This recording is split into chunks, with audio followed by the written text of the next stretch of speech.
NIM 1920500014. Judul Undang-Undang Dasar 1945. Pengertian Undang Dasar 1945,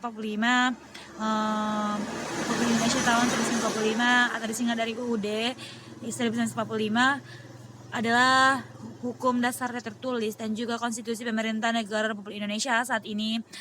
Pada kurun waktu tahun 1999 sampai 2002, Undang-Undang Dasar 1945 mengalami 4 kali perubahan amandemen yang mengubah susunan lembaga-lembaga dan sistem ketatanegaraan Republik Indonesia. Latar belakang terbentuknya Undang-Undang 1945 bermula dari janji Jepang untuk memberikan kemerdekaan bangsa Indonesia, dan kemudian hari janji tinggal janji setelah Jepang berhasil memukul mundur tentara Belanda.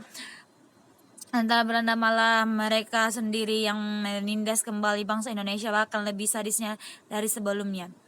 Badan Penyelidikan Usaha Persiapan Kemerdekaan Indonesia atau BPUPKI yang dibentuk pada tanggal 29 April 1945 dalam bentuk penyusunan rancangan Undang-Undang 1945.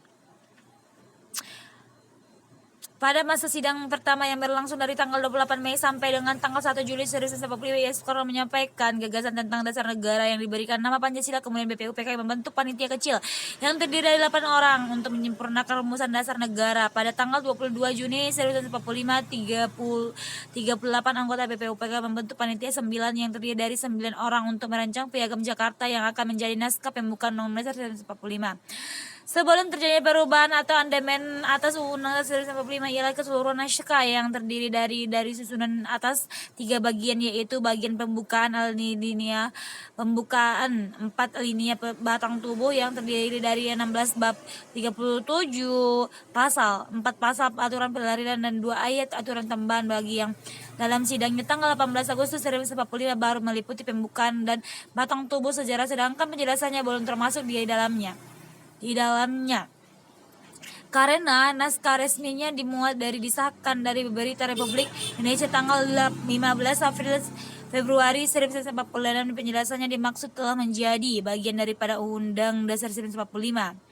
Seperti yang dinyatakan di atas, meliputi pembukaan batang tubuh yang penjelasannya setelah Undang Dasar 1945 di amandemen. Sifat Undang-Undang Dasar 1945, Undang Dasar bersifat supel atau elastis. Hal ini didasarkan pada kenyataan bahwa masyarakat itu harus tumbuh dan berkembang seiring dengan perubahan zaman. Oleh karena itu, bangsa Indonesia harus tetap menjaga supaya sistem Undang-Undang Dasar tidak ketinggalan zaman.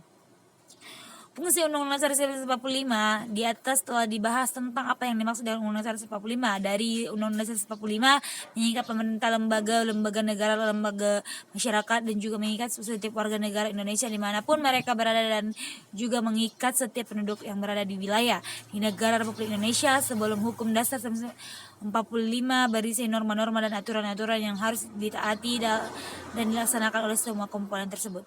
Dalam hubungan ini, Undang-Undang Dasar 1945 juga mempunyai fungsi sebagai alat kontrol dan pengertian Undang-Undang Dasar mengontrol dengan norma hukum yang lebih tinggi. Dan pada akhirnya pada norma-norma hukum tersebut bertentangan atau dan tidak dengan ketentuan Undang-Undang Dasar 1945. Selain itu, Undang-Undang Dasar juga memiliki fungsi sebagai pedoman atau acuan dalam penyelenggaraan kehidupan bermasyarakat dan bernegara.